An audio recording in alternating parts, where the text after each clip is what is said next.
Welcome friends to literature मंत्रा। जैसा कि मैंने प्रॉमिस किया था, दिल्ली यूनिवर्सिटी के एमए इंग्लिश एंट्रेंस एग्ज़ाम के लिए हम लोग फ्री टेस्ट सीरीज़ चलाएंगे। सो ये वीडियो पार्ट 1 है उस फ्री टेस्ट सीरीज़ का। अगर आप हमसे जुड़ना चाहते हैं तो आप हमें फॉलो कर सकते हैं फेसबुक पे या इंस्टाग्राम पे या दूसरे सोशल मीडिया चैनल्स पे। और लिटरेचर मंत्रा के साथ जुड़ना ना भूलें, इंडिया का एकमात्र free online preparation platform NTA UGC net exam के लिए और इंग्लिश लिटरेचर से जुड़े हुए सभी एग्ज़ाम्स के लिए। So first question is match the following. Now इसमें 4 टर्म्स हैं: ambiguity, aporia, intertextuality, heteroglossia. Now जो फर्स्ट टर्म है ambiguity. Ambiguity ये बहुत फेमस टर्म है विलियम एम्पसन का, जो कि 7 टाइप्स ऑफ ambiguity उनके वर्क का नाम है जिसमें उन्होंने यूज़ किया था। सो ए का ऑप्शन है fourth, a term made famous by William Empson to indicate that a word, phrase or text can be interpreted in more than one way. उसके बाद aporia. Now अपोरिया किसे कहते हैं? It is an irreversible internal contradiction और logical disjunction in a text, argument और theory. Basically ये definition है aporia का। सो इसको यूज़ करके अगर थर्ड ऑप्शन देखें तो एकदम सिमिलर है, एन इररिकॉन्सिलिएबल इंटरनल कॉन्ट्रडिक्शन और logical disjunction in a text usually associated with deconstructive thinking. उसके बाद आते हैं इंटरटेक्चुअलिटी। नाउ इंटरटेक्चुअलिटी को हम लोग डे टू डे लाइफ में काफ़ी बार यूज़ करते हैं एक डिफरेंट कॉन्टेक्स्ट में, बट इंटरटेक्चुअलिटी जो वर्ड है इसको कॉइन किया था जूलिया क्रिस्टीवा ने। फर्स्ट टाइम ये मेंशन हुआ था इनके 2 वर्क्स में, the bounded text which came out in 1966 to 67 and another work was word dialogue and novel which came out in 1966. So this word intertextuality is associated with Julia Kristeva. First option देखें तो a term coined by Julia Kristeva to refer to the fact that texts are constituted by a tissue of citations. So C का option है 1. Then आखिरी है हेटेरोग्लोसिया. Now हेटेरोग्लोसिया बहुत famous term है Mikel बैक्टिन का। इसके लिए ऐसा कोई एक्सप्लेनेशन की ज़रूरत भी नहीं है, अगर आप जानते हैं तो एकदम से देख के आप इसको बता सकते हैं. सो डी का ऑप्शन है 2. A term used by Mikhail Bakhtin to describe the variety of languages and voices within a novel. First question का करेक्ट आंसर है नंबर 3. सो ए का फोर्थ ऑप्शन, बी का थर्ड ऑप्शन, सी का first and D का second.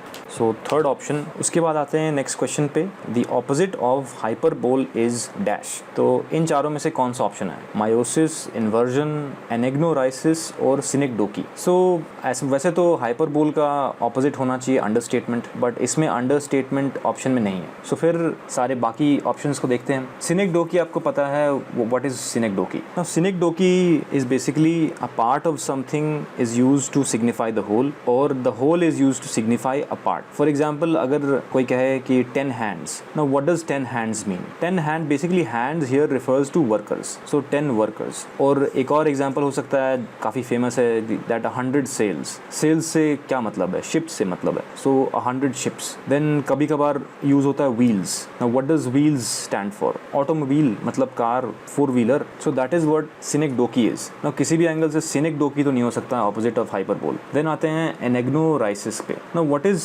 एनेग्नोराइसिस? इसका basically definition या idea ये है कि it is a moment of discovery or of true identity. मतलब अ मोमेंट ऑफ डिस्कवरी और ट्रू आइडेंटिटी पता करने का वो मोमेंट को कहते हैं एनेग्नोराइसिस. सो ये भी नहीं हो सकता आंसर तो. देन उसके बाद आते हैं inversion. Now inversion basically is a word used in linguistics. Basically उस सिचुएशन में कहते हैं जब नॉर्मल वर्ड ऑर्डर रिवर्स कर दिया जाता है. For example subject, normally subject verb word order होता है. व्हेन दिस गेट्स रिवर्स्ड मतलब verb subject, it is called a situation of inversion. So ये भी आंसर नहीं हो सकता. Then coming to meiosis. अगर जैसा कि मैंने पहले बताया था कि हाइपरबोल का ऑपोजिट होता है understatement, but meiosis is a Greek word which means lessening. So this is the answer. होना तो ये चाहिए था कि एग्जैक्ट अगर आंसर देखें तो अंडरस्टेटमेंट होना चाहिए था, बट मायोसिस भी उसी आइडिया को कहते हैं लेसनिंग को. So it's a kind of understatement. So this is the correct answer. उसके बाद आते हैं नेक्स्ट क्वेश्चन पे. Falstaff is a character in dash. अगर आपने Henry 4,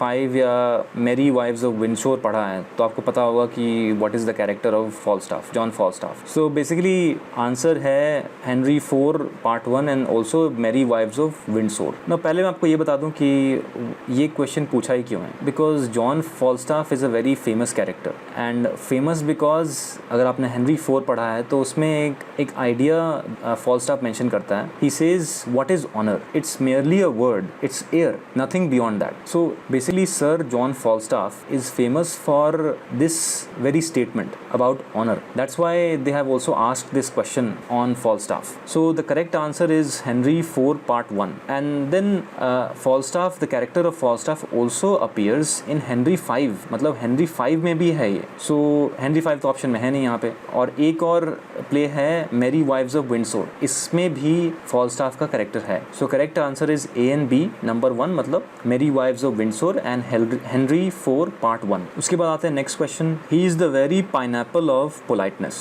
This is within quotes. And then this sentence is an example of dash. और इसमें 4 option दिए हुए हैं. So you have to pick which is the correct option. ना 4 option हैं paranomasia, spoonerism, malapropism and anaphora. Now पहले तो आपको ये बता दूं कि paranomasia पन को कहते हैं. So ये एग्जाम्पल पन का नहीं है. So this can't be the correct answer. Second option है spoonerism. Now spoonerism occurs when consonants, vowels or morphemes accidentally are switched. मतलब किसी consonant sound को या vowel sound को या morphemes को accidentally switch कर दिया जाता है. तो इसमें किसी भी एंगल से pineapple of politeness में कभी भी ये कोई भी चीज़ sound switch तो नहीं किया हुआ. So number 2 can't be the answer. उसके बाद number 3 and number 4. Now number 3 discuss करने से पहले मैं नंबर 4 डिस्कस करता हूँ. Anaphora. What is anaphora? Now anaphora is basically a repetition of a word or a phrase at the beginning of a sentence or a paragraph or any line of verse. मतलब poem के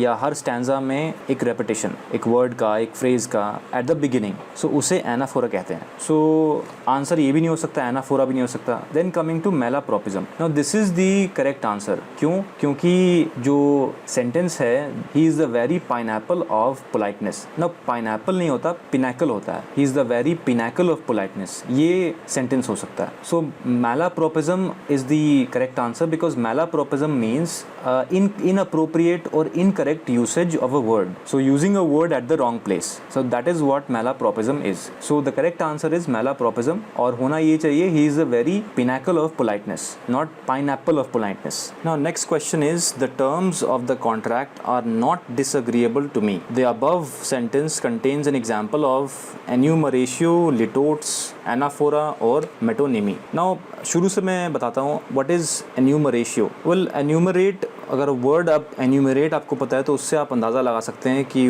what will enumeratio mean. Basically it's a rhetorical term for listing of details or basically for amplification or dividing something into its constituent parts to explain it properly. So ये तो हो नहीं सकता, ये answer तो हो नहीं सकता. उसके बाद आते हैं litotes. Now what are litotes? Litotes are basically when we want to express a positive statement by negating the opposite. When we want to express a positive statement by negating its opposite. So ये होता है litotes. So लगता तो ऐसा ही कुछ है कि litotes ही होगा, but let's move on to the third one. Now anaphora. Anaphora, as I explained just now before in the previous question, basically a repetition of a phrase or a word at the beginning of a sentence or a stanza or a poem. उसको कहते हैं anaphora. तो ये anaphora तो हो नहीं सकता. उसके बाद आते हैं what is metonymy. Basically metonymy is when we want to refer to a object or a concept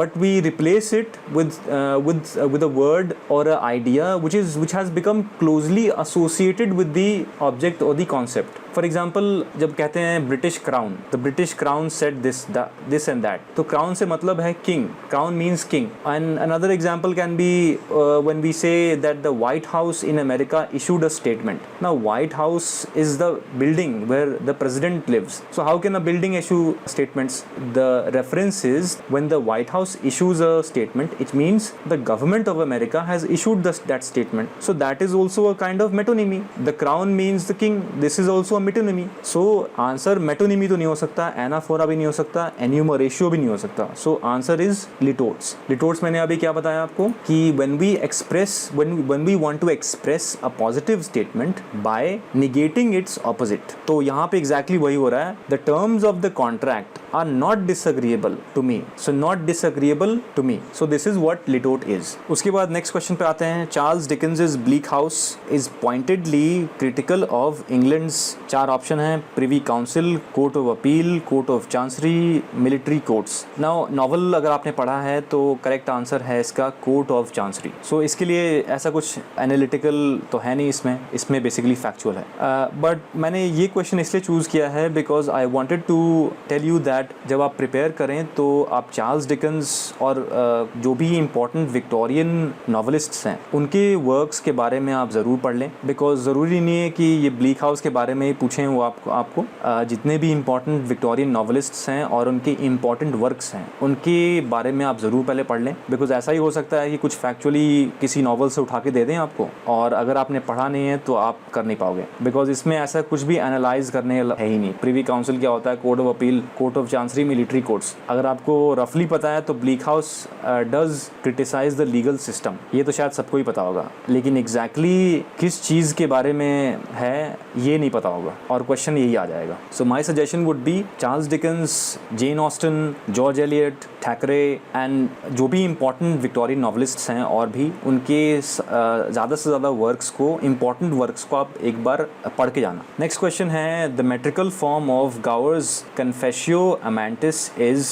iambic pentameter, anapestic trimeter, octasyllabic couplets or trochaic tetrameter. So correct answer is octasyllabic couplets. Now ये question मैंने इसलिए choose किया है because Gower is a very important contemporary of Geoffrey Chaucer. Now जब आप prepare करें the age of Chaucer, आप Chaucer के कंटेम्प्रेरीज को भी ध्यान में रखें, बिकॉज चॉसर के कंटेम्प्रेरीज ज़्यादा नहीं हैं बट जो भी इंपॉर्टेंट कंटेम्प्रेरीज हैं उनके वर्क्स और उनके बारे में आप ज़रूर पढ़ लें। And this is a very important question, so do understand what is the difference between iambic pentameter, anapestic trimeter, octasyllabic couplets and trochaic tetrameter. But in this case, Gower's Confessio Amantis. Now this is a very famous work. In this work, the correct answer is octasyllabic couplets. Next question is Northrop Frye's influential work Anatomy of Criticism includes, as the subtitle indicates, 4 essays. Which of the following is not one among them? Now this is a very important work by Frye.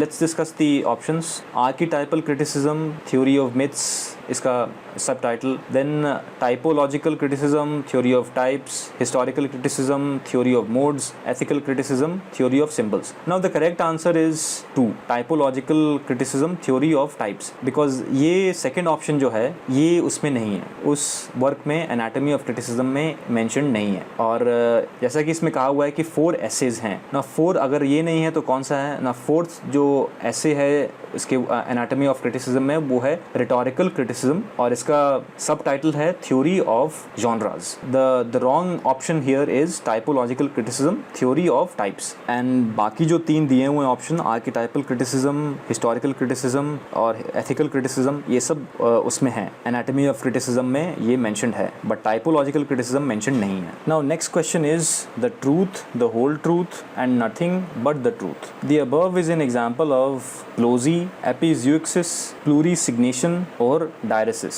Now starting from the last option, diaresis. Now diaresis किसे कहते हैं? Now diaresis is basically जो double dot होता है किसी ई के ऊपर या आई के ऊपर या किसी भी लेटर के ऊपर, उसे कहते हैं। So for example when we write Charlotte Bronte has that double dot. So basically it's a mark placed on a vowel sound पे जो मार्क प्लेस होता है उसे कहते हैं diaresis. So of course the answer can't be diaresis. Fourth option तो नहीं हो सकता। उसके बाद आते हैं plurisignation. What is plurisignation? Plurisignation is the use of more words than necessary, superfluous or carrying more than one reference. सो उसे कहते हैं प्लूरीसिग्नेशन, मतलब एक से ज़्यादा मतलब वाले वर्ड को यूज करना, उस चीज़ को कहते हैं plurisignation. Now next option is epizeuxis and ploce. Now ये दोनों जो ऑप्शन है बहुत क्लोज के ऑप्शन है, but let's find out the difference between these two. Now epizeuxis is also एक और सिनोनिम या सिमिलर वर्ड है डाइकोप,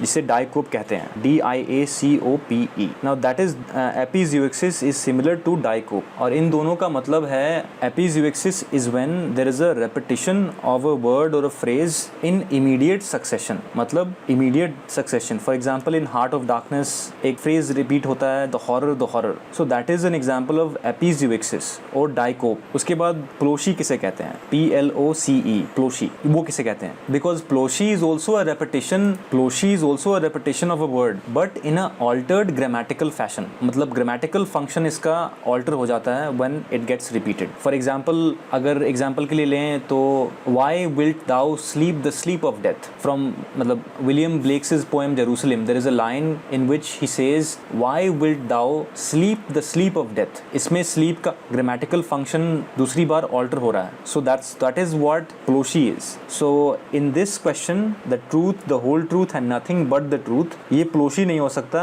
Appies Euxis हो सकता है. So correct answer is Appies Euxis. आप लोग सोच रहे होंगे कि मैं इतने tough questions क्यों set कर रहा हूँ. Well, देखो, दिल्ली यूनिवर्सिटी का entrance exam आसान नहीं है. That's why instead of giving you simplistic questions or easy questions, I am giving you moderately difficult questions. Not difficult questions, but moderately difficult questions. And that is why I am also explaining. इसलिए मैं explain भी कर रहा हूँ आप लोगों को ताकि आपको समझ में आए कि किस तरीके से क्वेश्चंस को सॉल्व करना है. ऑफ कोर्स रट्टाबाजी तो चलेगी नहीं. When you have analytical questions, रटने से तो होगा नहीं, आपको समझना पड़ेगा बिकॉज बहुत सारे क्वेश्चंस कंसेप्चुअल होंगे और एप्लीकेशन बेस्ड होंगे. सो दैट्स व्हाई मेरा अप्रोच ये है कि मैं आपको ट्रेन करूँ क्वेश्चन सॉल्विंग टेक्निक्स के साथ और अच्छे क्वेश्चंस आपको मैं दूँ ताकि आपका भी टाइम बर्बाद ना हो. बिकॉज अगर आप सिंपलिस्टिक और बहुत इजी क्वेश्चंस की बात करते हैं तब तो हज़ारों आप सॉल्व कर लो, हो सकता है कि तब भी आप एंट्रेंस एग्जाम क्लियर ना कर पाओ. But if you solve good questions, but even though limited questions but good questions, you will be in a very good position to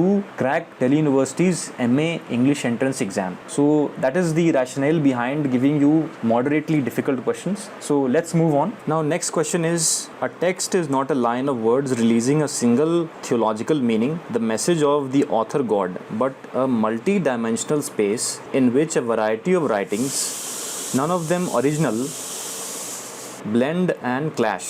The text is a tissue of quotations drawn from the innumerable centers of culture. Now, which of the following best expresses the position stated above? Now, the first option is a text is a tissue of lies that has no referential or cultural validity. Second option, a text is a communication from the author God with multiple meanings.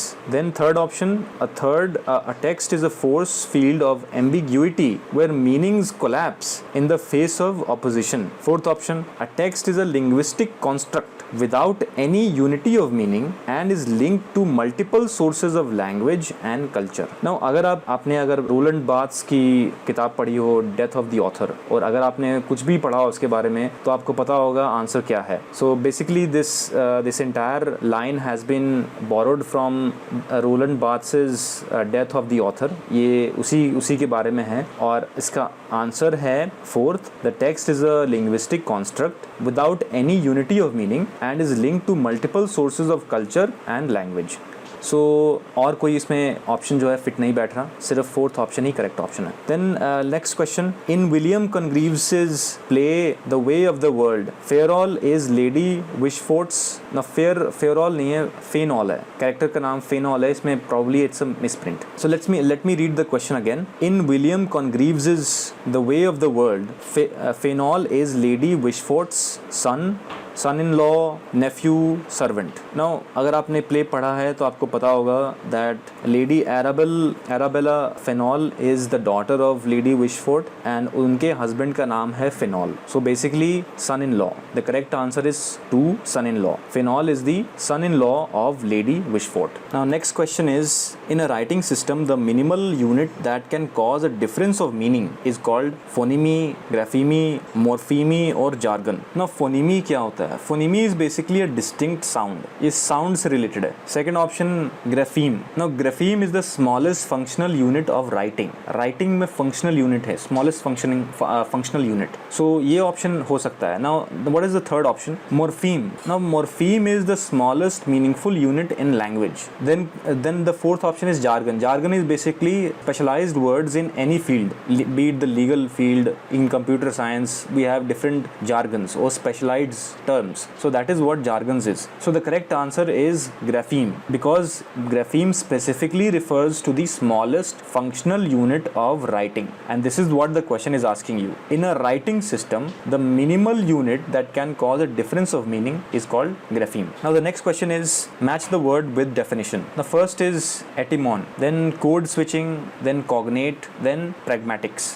Now what is etymon? Etymon basically refers to the origin of a word. Now what is code switching? Code switching basically is when the speaker alternates between two or more languages. When the speaker alternates between two or more languages, उसे कहते हैं code switching. उसके बाद cognate. Cognate क्या है? Cognate is basically common etymological origin, मतलब common origin of a word. Then pragmatics. What is pragmatics? Pragmatics is language in use and the contexts in which it is used. उस चीज को pragmatics कहते हैं, मतलब language and the context, उसे कहते हैं pragmatics. Now let's see the options. Now what are the options given in list 2? Now changing from one language variety to another in discourse. Now इसका जैसे कि मैंने अभी कहा, ये है code switching. Now what is code switching? When the speaker alternates between two or more languages. So B का first option. उसके बाद है list 2 में हम देखें तो rules governing the social use of language. Now social use जैसा कि मैंने अभी कहा था pragmatics. Language in use and the context in which it is used. So pragmatics है second का. D is second. उसके बाद आते हैं हम third list 2 में third option जो है etymological source of a word, और इसी लिस्ट में नंबर 4 है words with a common ancestor. दोनों काफी सिमिलर हैं इसलिए ध्यान से. Etymological source of a word मैंने पहले कहा था etymon, जो A पार्ट है लिस्ट 1 में. So etymon is etymological source of a word. This is the match. And then जो fourth option है लिस्ट 2 में words with a common ancestor, जो कि मैंने कहा था cognate. What is cognate? Cognate is basically common etymological origin. So C का है fourth. So the correct answer is number 3, which is A का third, B का first, C का fourth and D का second. Now next question is, who among the following contemporaries of John Donne wrote the following lines on his death? Here lies a king that ruled as he thought fit, the universal monarch of wit. Now ये बहुत famous line है Thomas Cairo के poem का. Now what is the name of the poem? The name of the poem is an elegy upon the death of Paul's Dr. John Donne. So correct answer is number 3, Thomas Caro. Now next question is, in the general prologue to the Canterbury Tales, which two characters are examples of deep Christian goodness? Now Canterbury Tales बहुत important है Geoffrey Chaucer का. So I hope you all have read this and read this well. So बात करें question की तो इसमें 4 options हैं, the summoner, then the parson, then the ploughman and the pardoner. और इनमें से ज़्यादातर जो कैरेक्टर्स हैं वो करप्ट हैं, मतलब मॉरली करप्ट तो कह ही सकते हैं, और इनमें कुछ ही कैरेक्टर्स हैं जो कि अर्नेस्ट हैं, मॉरली करेक्ट हैं, और जो समनर है he is not a representative of deep Christian goodness. So ये तो फर्स्ट ऑप्शन हो नहीं सकता. Then the parson. ना parson is an example of a deep Christian goodness. The parson is a good man. Then उसके बाद ploughman is also an example of deep Christian goodness. So 2 and 3 is the correct answer. And then the third, the last one is pardoner. Now pardoner is a corrupt man. So ये हो नहीं सकता, first हो नहीं सकता. Answer है 2 and 3, which is the third option, 2 and 3rd. Next question is, Anna Barbauld, Letitia Elizabeth London, Charlotte Smith, Mary Robinson, Felicia Hemans are option 1 first wave feminists, women poets of the romantic period, Victorian writers of popular fiction, 19th century stage artists. So the correct answer here is women poets of the romantic period. So these are very famous names. So even if you know few of the names, you can easily tick the right answer. Next question is, identify the gynocritics in the following list. Now gynocritics are basically relate to the second wave of feminism, and this is a very important concept in feminism, so do have a look at this. Now what are the options? Alice Jardine, Elaine Sholter, Sandra Gilbert, Kate Millett. See, Elaine Sholter is the one who first referred to this concept, so of course Elaine Sholter is one of the options, correct option. And let's see the other option. The other option is Sandra Gilbert, because see, there are a number of gynocritics who are very famous, though Kate Millett is also a feminist, but here the answer that is more correct is Sandra Gilbert and Elaine Sholter. Other Other gynocritics are Patricia Meyer-Spaks, Ellen Moores, Sandra Gilbert, Susan Goober. These are other gynocritics. So you should know about all of this. So the correct answer is number 3, second and third. Next question is, who among the following is not a beat writer? Now, before answering this question, I would like to ask you whether you know what the beat movement was or who the beat writers were. It's a very important literary movement in American literature. So briefly, what the beat writers were, who the beat writers were, is in the 1940s and 50s in America, a group of poets had rebelled.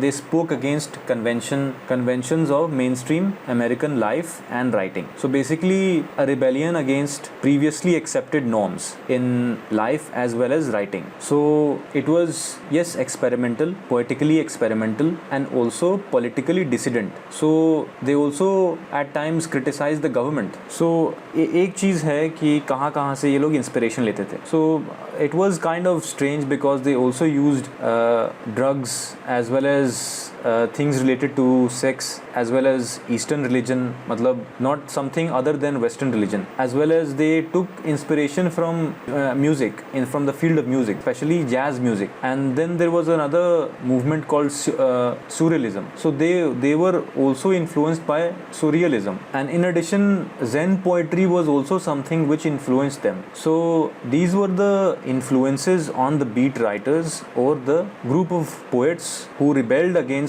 accepted norms in American life and writing. Now coming to the question as who is not a beat writer. Now first of all I'll tell you who are the important beat writers. Now Allen Ginsberg is a very important beat writer, so that's ruled out. Then Jack Kerouac is another important beat writer. Then William Burroughs is also a very important beat writer, and the only option left here is Robert Lowell. So the correct answer here is Robert Lowell. Now next question is, there are 4 models of relating literature to history. Which of the following is associated with formalism? Now 4 option दिए हुए हैं. So literary texts are first option. Literary texts are universal and transcend history. The historical context of their production and reception has no bearing on the literary work, which is aesthetically autonomous, having its own laws, being a world into itself. Well, ऐसा तो लगता है कि first correct हो सकता है, but let's also check the second option and the third option. The historical context of a literary work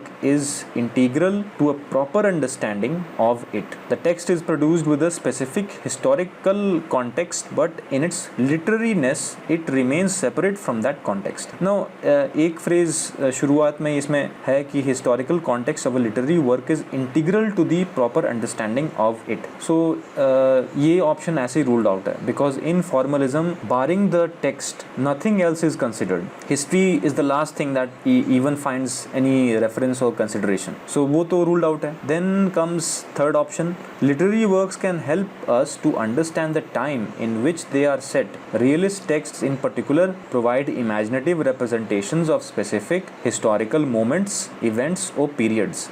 ये भी formalism के rule के against है. So ये भी option ruled out है. Because again इसमें ये कह रहा है कि literature somehow gives us a representation of the times. ऐसा नहीं है, because formalism is against this notion, this idea. उसके बाद fourth option है, literary texts are bound up with other discourses and rhetorical structures. They are part of a history that is still in the process of being written. Now ये जो phrase है, they are part of a history that is still in the process of being written, यहीं से आप formalism को rule out कर सकते हो, because formalism does not say that any text is reflective of history. So the only correct option is number 1. Literary texts are universal and transcend history, blah blah blah blah blah. Next question is, as Sidney argues in a defense of poesy, which discipline is more useful and praiseworthy, history or poetry? So first option है, history being captivated to truth is more useful than poetry. Second option है, poetry where man can see virtue exalted and vice punished is more useful than history. Third option है history is more useful for poetry is an encouragement to unbridled wickedness. Then fourth option है history and poetry are synonymous and both are useful. So अगर आपने ये पढ़ा है defence of पोएजी तो आपको पता होगा कि ये फिलिप सिडनी जो है ये पोएट्री पे एम्फेसिस ज़्यादा है, हिस्ट्री को यूज़फुल मानते हैं लेकिन ये कहते हैं कि पोएट्री इज़ मोर यूज़फुल. सो इसमें एक ही ऑप्शन है जहाँ पे पोएट्री को ज़्यादा एम्फेसिस दिया हुआ है, वो है second option. Poetry where man can see virtue exalted and vice punished is useful than history. All the other examples are ruled out. Only there is one option, number 2. So that is the correct answer. So with this, I hope that you have enjoyed some of the questions that I have discussed today. And जो भी मैंने topics discuss किए हैं इसको please आप एक note कर लो और इसको दोबारा से डिटेल में आप इसमें इंटरनेट पे सर्च करो या अपने किताब में इसको ढंग से सर्च करो. Because these questions which I have discussed are based on some important topics.